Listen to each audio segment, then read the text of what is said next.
വിശ്വാസികളോ ഭാഗ്യം നിയതം ചൂടും.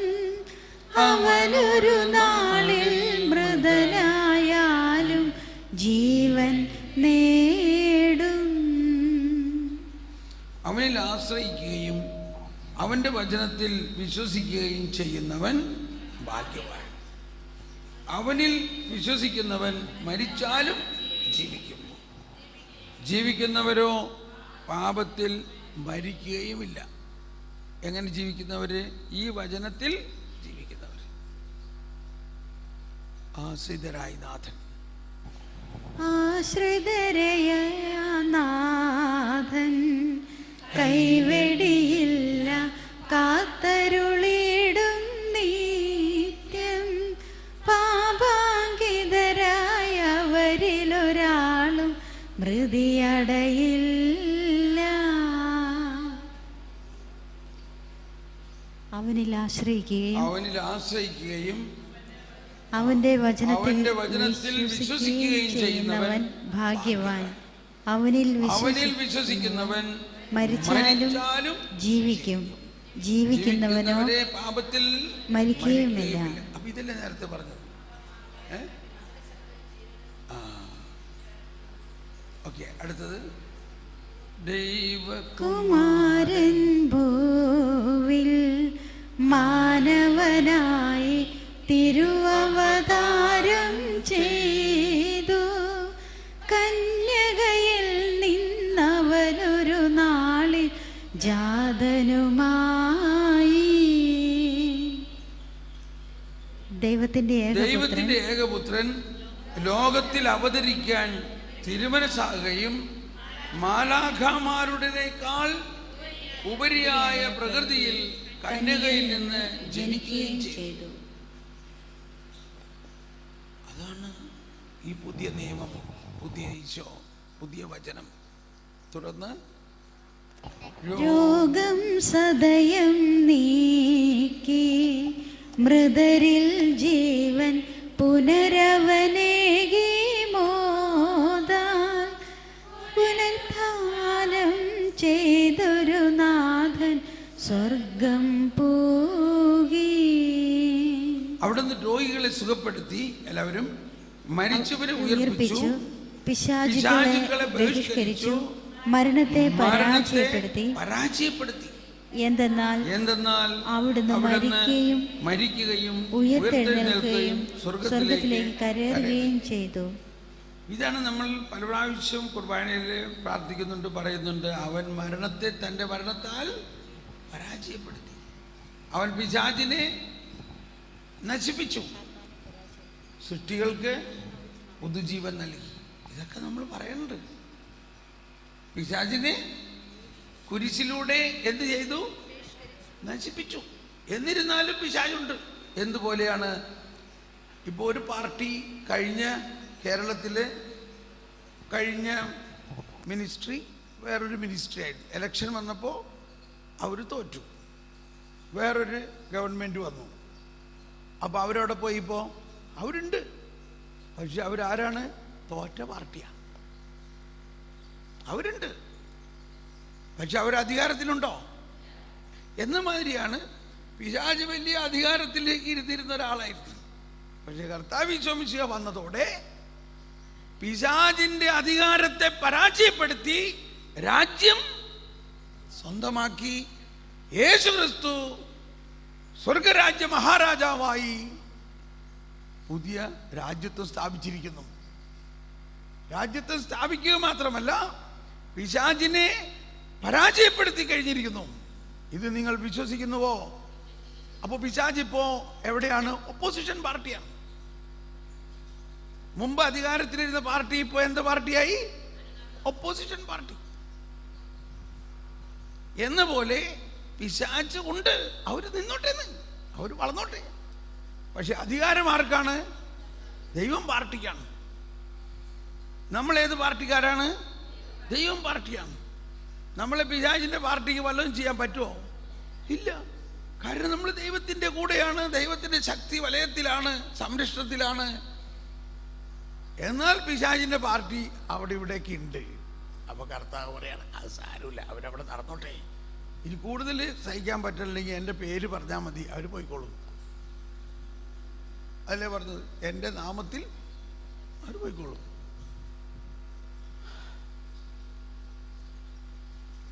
ഇത്ര എളുപ്പമാണോ പിശാച്? അത്ര എളുപ്പമാണ്. എന്തുകൊണ്ടാണ് എളുപ്പം? ദൈവം പാർട്ടിയിലാണ് നമ്മൾ വിശ്വസിക്കണം. ദൈവം പാർട്ടി പിശാചിനെ പരാജയപ്പെടുത്തി കഴിഞ്ഞിരിക്കുന്നു എന്ന് വിശ്വസിക്കണം.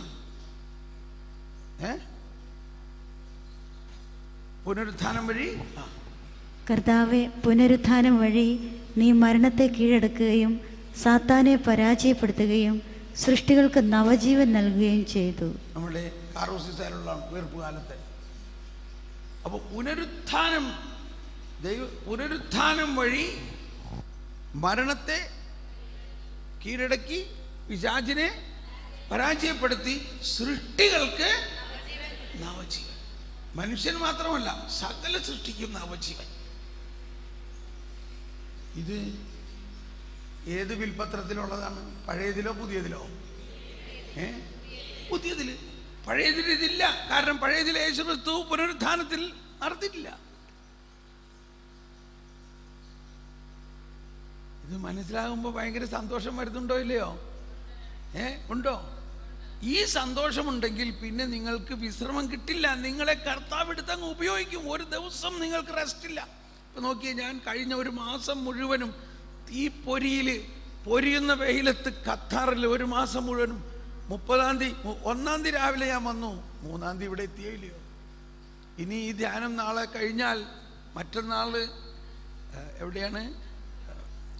ഷില്ലോങ്ങിലേക്ക് പോകുന്നു. ഷില്ലോങ്ങിൽ ഒരു കോൺഗ്രിഗേഷൻ്റെ MSFS കോൺഗ്രിഗേഷൻ്റെ ഒരു ബാച്ച് അച്ഛന്മാർ, അതാണ്ട് ഇത്രയും അച്ഛന്മാർ, 100ഓളം അച്ഛന്മാർ ധ്യാനം. അതിനു വേണ്ടി ഒന്ന് പ്രാർത്ഥിച്ചേ. കർത്താവേ, ഷില്ലോങ്ങിൽ MSFS കോൺഗ്രിഗേഷൻ നോർത്ത് ഈസ്റ്റ് പ്രൊവിൻസിൽ ഉള്ള ആ വൈദികരുടെ ധ്യാനത്തെ സമർപ്പിക്കുന്നു. കർത്താവേ, തിങ്കളാഴ്ച മുതൽ നടക്കാൻ പോകുന്ന ആ ധ്യാനത്തിലേക്ക് അടുത്ത ആഴ്ച മുഴുവനും ഈ വൈദികരെ അനുഗ്രഹിക്കണേ കർത്താവേ. കർത്താവേ, അവരിലേക്ക് ദൈവരാജ്യത്തിൻ്റെ പുതുവീഞ്ഞ്. Praise the Lord. നിങ്ങൾ അടുത്ത ആഴ്ച നന്നായിട്ട് പ്രാർത്ഥിക്കണം ഇതിനു വേണ്ടി കേട്ടോ. ഇനി ആ ധ്യാനം കഴിഞ്ഞാൽ പിറ്റേ ദിവസം യൂറോപ്പിലേക്ക് പോകണം. ചെക്ക് റിപ്പബ്ലിക്കിലും പിന്നെ ജർമ്മനിയിൽ പിന്നെ ഇംഗ്ലണ്ടിൽ. എന്തുകൊണ്ടാ? സുവിശേഷമാണ്. സുവിശേഷം പ്രഘോഷിക്കാൻ ആളെ വേണം കർത്താവിന്. അപ്പം അത് പ്രഘോഷിക്കാൻ തുടങ്ങിയാൽ പിന്നെ നമുക്ക് ഒരു വിശ്രമമില്ല. നിങ്ങൾ അതുകൊണ്ട് വിശ്രമിക്കണമെന്നുണ്ടെങ്കിൽ പഴയ നിയമം പിടിച്ചുകൊണ്ട് ഇവിടെ ഇരുന്നോ. ആ പഴയ കാലഹരണപ്പെട്ട വിൽപത്രവും വെച്ചുകൊണ്ട് അവിടെ ഇരുന്നോ.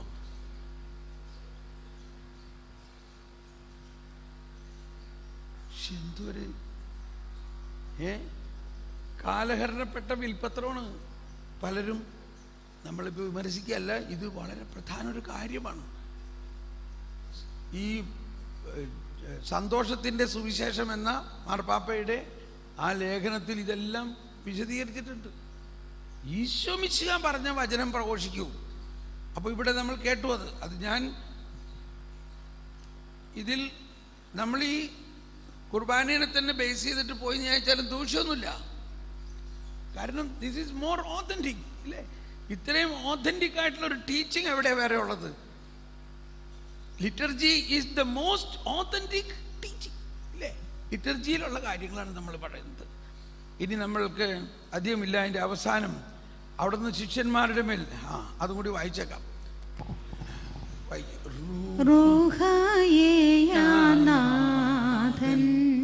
ശിഷ്യർക്കേ ശിക്ഷണമേകി ചേലിൽ ശിക്ഷണമേകാൻ സദയമയച്ചു ദിശകളിലെല്ലാം. അവിടുന്ന് ശിഷ്യന്മാരുടെ മേൽ എല്ലാവരും പരിശുദ്ധാത്മാവിനെ അയച്ചു. അവരെ ജ്ഞാനം വന്നു. അവരെ വിവേകികളാക്കി അനന്തരം സുവിശേഷം പ്രസംഗിക്കുന്നതിനായി അവരെ ലോകത്തിന്റെ നാനാഭാഗങ്ങളിലേക്കും അയച്ചു. എന്താണ് സുവിശേഷം? കർത്താവ് ഈശോ മിശിഹായിലൂടെ വന്നിരിക്കുന്ന പീഡാസഹനവും മരണവും ഉത്ഥാനവും, അവൻ തൻ്റെ മരണത്താൽ മരണത്തെ കീഴടക്കി പിശാചിനെ പരാജയപ്പെടുത്തി സൃഷ്ടികൾക്ക് പുതുജീവൻ നൽകി. ഇതാണ് സുവിശേഷം. ഇനി പിശാചിൻ്റെ ശക്തി, പിശാച് ഒപ്പോസിഷൻ പാർട്ടിയാണ്, ഒപ്പോസിഷൻ പാർട്ടി, നമ്മൾ റൂളിംഗ് പാർട്ടി. ഓക്കെ, അടുത്തത് വായിക്കാം. അതിൻ്റെ അടുത്തത് യോഹന്നാൻ തൻ സാക്ഷ്യം സ്വർഗം പോകാൻ പോരും വാതിലിതല്ലോ വഴിയുമിതല്ലോ നിത്യം, ഈ വഴി പോയാൽ അപകടമെന്നെ രാജ്യം നേടാം. എന്താണ് അതിന്റെ അർത്ഥം? ഇത് മനുഷ്യന് സ്വർഗരാജ്യത്തിലേക്കുള്ള വാതിലാകുന്നു. കെണികളില്ലാതെ സജ്ജമാക്കപ്പെട്ടിരിക്കുന്ന വഴിത്താരയും ആകുന്നു. ഈ പുതിയ വചനം, ഈ സുവിശേഷ വചനം തുറന്ന് മൃദരീ ശബ്ദം കേൾക്കിൽ ജീവൻ നേടും സ്വർഗം പോകും ചേലിൽ, ഇതു നിരസിക്കിൽ ജീവിപ്പവരും മൃതരായി തീരും. മരിച്ചവർ ഈ ശബ്ദം ശ്രവിച്ചാൽ ജീവിക്കും. അതായത് പാപം മൂലം മരണാവസ്ഥയിൽ, പാപം മൂലം ആത്മാവിൽ ജീവനില്ലാത്ത അവസ്ഥകൾ, അവർ ഈ വചനം കേൾക്കുമ്പോൾ, ഈ വചനം, ഞാൻ നിങ്ങളോട് പറഞ്ഞ വചനം ആത്മാവും ജീവനുമാവും. അതുകൊണ്ട് കഠിന പാപത്തിൽ കുടുങ്ങിയിരിക്കുന്നവർക്ക് ഈ വചനം കേൾക്കുമ്പോൾ ഈ വചനത്തിൻ്റെ സജീവവും ജീവദായകവുമായ ശക്തിയിലൂടെ അവൻ്റെ ആത്മാവിൽ കയറാൻ സാധിക്കും. അവൻ എത്ര വലിയ പാപാവസ്ഥയിലാണെങ്കിലും ആ പാപാവസ്ഥയിൽ, മരിച്ച അവസ്ഥയിൽ ഈ വചനം അവനിൽ പ്രവർത്തിക്കാൻ സാധിക്കും. അങ്ങനെ ആണ് ഒരു വ്യക്തിയെ മാനസാന്തരത്തിലേക്ക് കൊണ്ടുവരുന്നത്. അല്ലെങ്കിൽ ഇത് നീ പശ്ചാത്തപിച്ചാവും എന്ന് പറഞ്ഞുകൊണ്ട് കാര്യമൊന്നുമില്ല. അവന് പശ്ചാത്തപിക്കാൻ പറ്റണില്ല. എന്തുകൊണ്ട് പശ്ചാത്തപിക്കാൻ പറ്റണില്ല? അവനിൽ ജീവദായകമായ ക്രിസ്തുവിൻ്റെ വചനം കിട്ടണം. അവന് നമ്മൾ കുറെ വഴക്കും പറഞ്ഞ് ബഹളം ഉണ്ടാക്കിയിട്ട് കാര്യമൊന്നുമില്ല. അവനോട് കരുണയോടെ ഈശോയുടെ ഒരു വചനം പറയുക. ഈശോ പറയുകയാണ്, മകനെ, ഞാൻ പാപികളെ തേടിയാ വന്നിരിക്കുന്നത്. അങ്ങനെയുണ്ടോ? ഞാൻ നീതിമാന്മാരെ തേടിയല്ല, പാപികളെ തേടിയാ വന്നിരിക്കുന്നത്. 99 നല്ല ആടുകളെയും വിട്ടിട്ട് വഴിതെറ്റിപ്പോയ ഒന്നിന്റെ പുറകെ പോകുന്നവനാണ് ഞാൻ.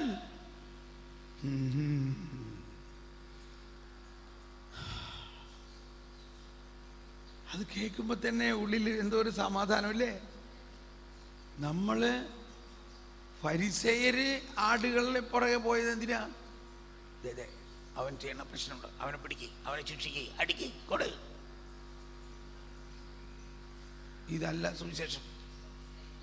സൂക്ഷിക്കണം കേട്ടോ, ആള് പെശകാണ്, അതുകൊണ്ട് ആളെപ്പോഴും സൂക്ഷിക്കണം, ശ്രദ്ധിക്കണം. അയാളുടെ പുറകെ ഒന്ന് വാച്ച് ചെയ്തേക്കണേ. അവൻ ചെയ്യണ തെറ്റുകളൊക്കെ കണ്ടുപിടിച്ച് ഉടനെ റിപ്പോർട്ടിങ്. എല്ലായിടത്തും റിപ്പോർട്ട് കിട്ടിയിട്ടുണ്ട്. ഇയാൾ ശരിയല്ല, പറഞ്ഞു കേട്ടോ, ഔട്ട്. അയ്യോ ക്ഷമിക്കണം കേട്ടോ, ഒരു വചനം വരുന്നു.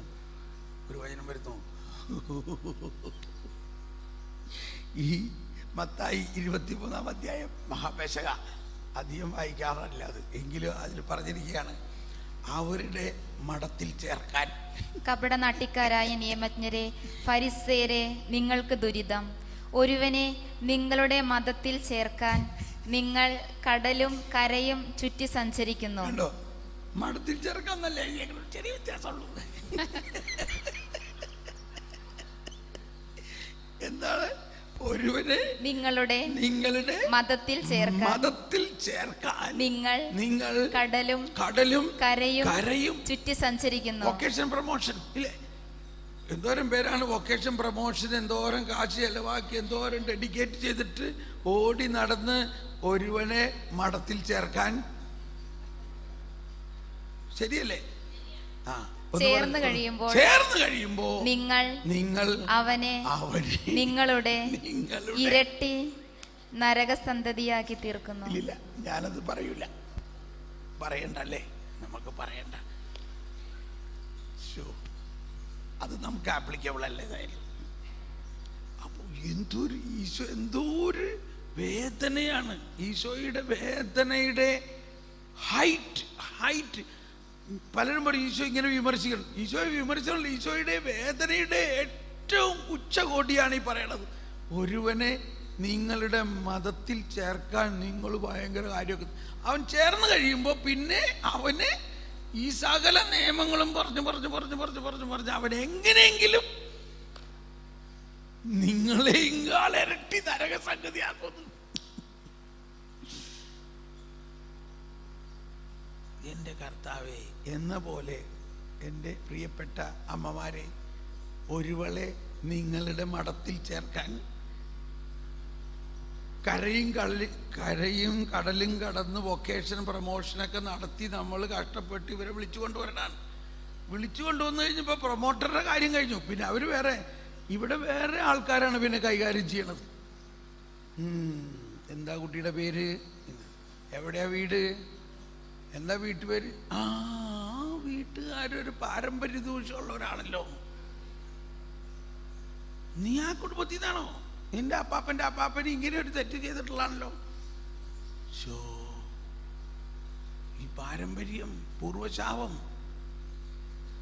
അതുകൊണ്ട് കുറെ പരിഹാരം ചെയ്യേണ്ടി വരും. നിന്നോ കുറച്ച് പരിഹാരമൊക്കെ ചെയ്ത് നമുക്ക് നോക്കാം കുറച്ച് നാൾ. എന്നിട്ട് പറ്റിയില്ലെങ്കിലേ തിരിച്ചു പോണോട്ടോ. കൊച്ചു കിടന്ന് വരയ്ക്കാൻ തുടങ്ങി. ഈ അപ്പാപ്പൻ്റെ കാര്യം ഈ കൊച്ചിന് പോലും അറിഞ്ഞൂടാ. പക്ഷേ നമുക്കൊക്കെ അറിയാം ഈ വീട്ടുകാർക്ക് ഇങ്ങനൊരു ദൂഷ്യമുള്ളവരാണ്.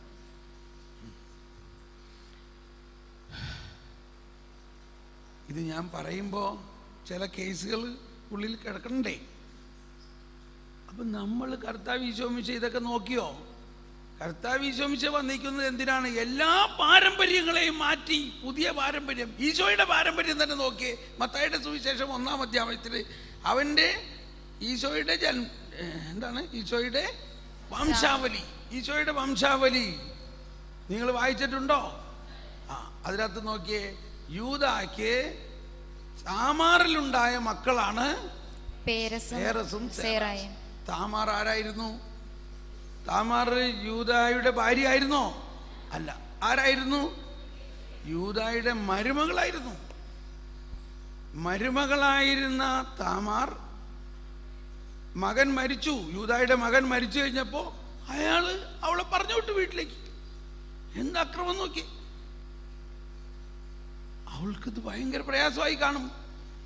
വാസ്തവത്തിൽ അവരുടെ നിയമം അനുസരിച്ച് അടുത്ത മകനെ കൊണ്ട് ഇവളെ കല്യാണം കഴിപ്പിക്കേണ്ടതാണ്. കഴിപ്പിച്ചില്ല. കാരണം അയാൾക്ക് പേടിയായിരുന്നു അവന് മരിച്ചു പോയാലൊന്നും. അവളുടെ ഹൃദയം പൊട്ടി വേദനിച്ചു. അവൾക്ക് കുഞ്ഞിനെ വേണം എന്ന വലിയ ആഗ്രഹം. അങ്ങനെ ഇരിക്കെ യൂദ ആ വഴി ആടുകളെ കൊണ്ട് പോകുന്നുണ്ടെന്ന് അറിഞ്ഞപ്പോൾ താമാർ പോയിട്ട് വഴിയരികിന് ഒരു വേശ്യയുടെ വേഷം കെട്ടിയിരുന്നു. യൂദ അതിൽ പോണേരത്ത് നോക്കിയപ്പോൾ അവിടെ ഒരു പെണ്ണിരിക്കണ്ടല്ലോടാ, അതാരാ? സന്ധ്യാസമയത്ത് അങ്ങനെ ഇരിക്കണവരെല്ലാം വേശ്യകളാണെന്നുള്ളതാണ് കണക്ക്. അവൾ അതുപോലെയൊക്കെ ഡ്രസ്സ് ചെയ്തിരുന്നു. അവിടെ ചെന്ന് ഇയാൾ അവളോട് റിക്വസ്റ്റ് ചെയ്തപ്പോൾ പറഞ്ഞു, എനിക്ക് എന്ത് തരും എന്ന് ചോദിച്ചു. നിനക്കൊരു ആടിനെ മുഴുവനും തരാമെന്ന് പറഞ്ഞു. എന്നാൽ ശരി, ആടിനെ കൊണ്ടുപോ. ഇല്ല, ഇപ്പില്ല, നാളെ കൊടുത്തു വിടാം. അതൊന്നും പറഞ്ഞാൽ പറ്റില്ല, എനിക്ക് ഇപ്പം എന്തെങ്കിലും വേണം എന്ന് പറഞ്ഞു. യൂദ ഉടനെ തൻ്റെ മോതിരവും വടിയും എടുത്തു കൊടുത്തു. ഞാൻ നാളെ ആടിനെ അയക്കുമ്പോൾ ഇത് മടക്കി അയച്ചേക്കണമെന്ന് പറഞ്ഞു. പിറ്റേ ദിവസം ഇയാൾ ആടിനെ കൊണ്ട് അയച്ചപ്പോൾ അവിടെ ഈ പറഞ്ഞ ആരുമില്ല. ആ നാട്ടുകാർ പറയാണ്, ഇവിടെ അങ്ങനെ ഒരു വേശ്യ ഇവിടെ ഇല്ലല്ലോ. കുറച്ച് നാൾ കഴിഞ്ഞപ്പോൾ യൂദ കേട്ട് വിധവയായ തൻ്റെ മരുമകൾ ഗർഭിണിയായിരിക്കണം. ഇയാൾക്ക് ദേഷ്യമായി. കൊല്ലവളെ കൊല്ലാനാളെ പറഞ്ഞേച്ചു. അവിടെ ചെന്നപ്പോൾ അവൾ ശാന്തമായിട്ട് പറഞ്ഞു, നിങ്ങൾ ചെന്ന് യജമാനോട് പറയേ, ഈ മോതിരവും വടിയും അദ്ദേഹത്തിൻ്റെ കയ്യിൽ കൊടുക്ക്, ഞാൻ ഈ ആളിൽ നിന്നാണ് ഗർഭിണിയായിരിക്കുന്നതെന്ന് പറയും. ഒരു സിനിമ കാണണമായിട്ട് തോന്നണില്ലേ? അപ്പോഴാണ് യൂദാക്ക് കാര്യം മനസ്സിലായത്. അയ്യടാ, ഓ അതിവളായിരുന്നോ. അങ്ങനെ യൂദ അവളെ വീട്ടിൽ കൊണ്ടുവന്നു, ഭാര്യയായി സ്വീകരിച്ചു, അല്ലെങ്കിൽ അവിടെ പ്രസവിപ്പിച്ചു. ആ പ്രസവത്തിൽ നിന്നുണ്ടായ 2 മക്കളാണ് സേറാസും പേറാസും. അവര് യേശുവിന്റെ വംശാവലിയിലാണ്. നോക്ക്, ഇങ്ങനെയുള്ളവരെ മടത്തി ചേർക്കാൻ കൊള്ളുവോ? പറയും. ഇങ്ങനെയുള്ളവരെ സെമിനാരി ചേർക്കാൻ കൊള്ളുവോ? പറയും. ചേർക്കോ? നിങ്ങൾ ഇങ്ങനെയുള്ളവരെ ചേർക്കോ?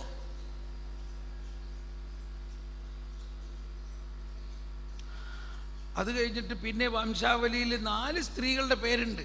സാധാരണ വംശാവലിയിൽ സ്ത്രീകളുടെ പേരല്ലല്ലോ ഉണ്ടാവാറ്. കണ്ടോ, ഇവിടെ താമാറിന്റെ പേര്. ഇതൊക്കെ സ്ത്രീകളെ കുറിച്ചുള്ള നല്ല കാര്യമാണെന്ന് വിചാരിക്കണം. സ്ത്രീകളുടെ പേര് വംശാവലിയിൽ സാധാരണ ഉണ്ടാകാറില്ല. പക്ഷെ യേശുവിന്റെ വംശാവലിയിൽ സ്ത്രീകളുടെ പേര് പറയാൻ കൊള്ളില്ലെന്നുള്ളൂ. ആരുടെയൊക്കെ പേരാണ്? താമാർ. റാഹാബ് ഒരു വേശ്യയായിരുന്നു എന്ന് നമ്മൾ കാണുന്നുണ്ട്. പക്ഷെ അവളെയും കർത്താവ് അനുഗ്രഹിച്ചിരിക്കുന്നു. അവള് കർത്താവിന്റെ ആൾക്കാരെ രക്ഷിച്ചു. അത് അവൾക്ക് നീതിയായി പരിണയിച്ചു. പിന്നെ കാണുന്നത് എന്താ? റൂത്ത് നല്ലൊരാളാണ്. പിന്നെ ആരാ?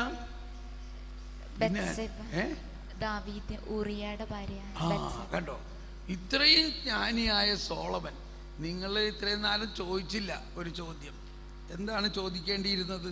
ഈ സോളമൻ ഇത്രയും ജ്ഞാനമുണ്ടായിരുന്നിട്ട് ഇയാൾ ഇത്രയും സ്ത്രീലംബടനായി പോയത് എന്താണെന്ന് ഇല്ലേ? ഇത്രയും വലിയ പാപിയായത് എന്താണെന്ന് ഇല്ലേ? എന്റെ ചോദിക്കാഞ്ഞേ?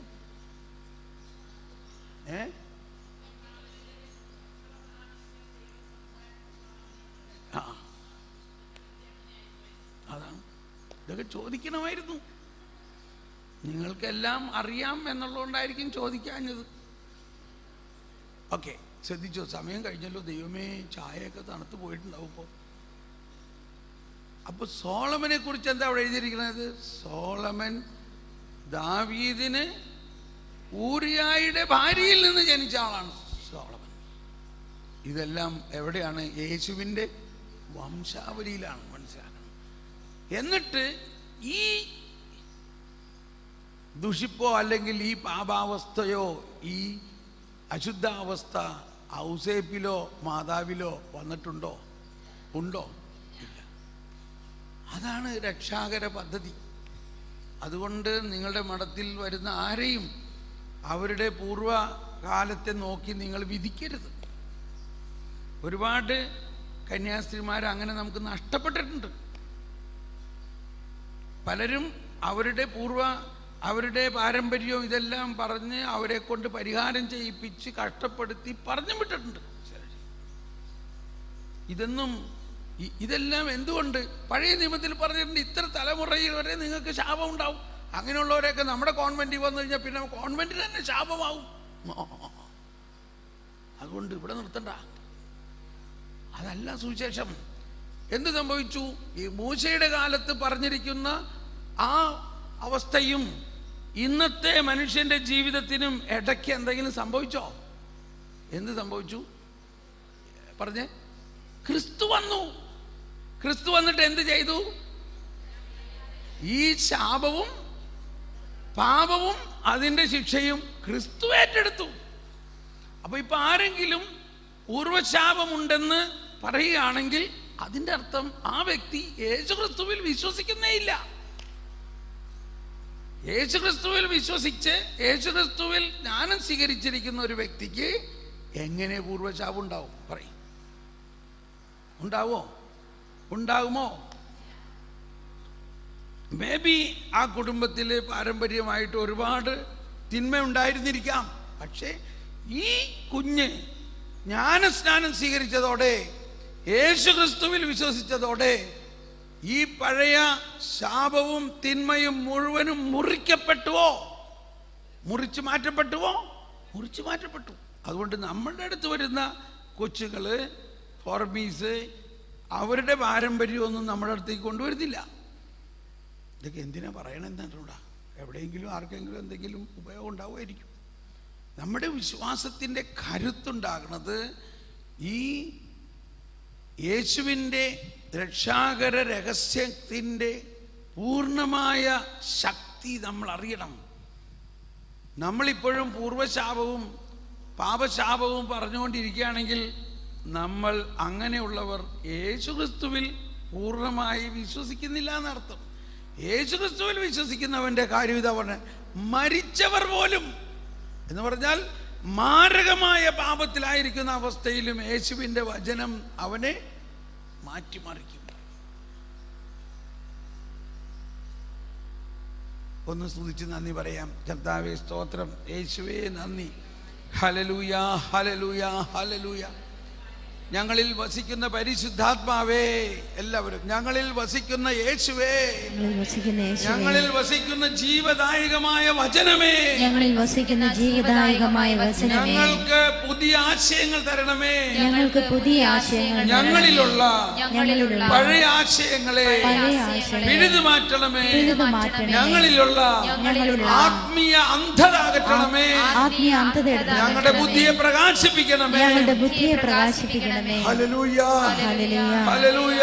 ഹല്ലേലൂയ. ജ്ഞാനം നൽകണമേ, ജ്ഞാനം നൽകണമേ, വിവേകം നൽകണമേ, വിവേകം നൽകണമേ. ഹല്ലേലൂയ. യേശുവേ, പരിശുദ്ധാത്മാവേ, ഹല്ലേലൂയ. ഞങ്ങൾക്ക് വേണ്ടി പ്രാർത്ഥിക്കണമേ. ആമേൻ. വേഗം പോയിട്ട് ചായ കുടിച്ചിട്ട് വരാം. ഇനി എല്ലാ ഇന്റർവെല്ലുകളും കട്ടാകും. ഇനി 15 മിനിറ്റേ ഉള്ളൂ കേട്ടോ.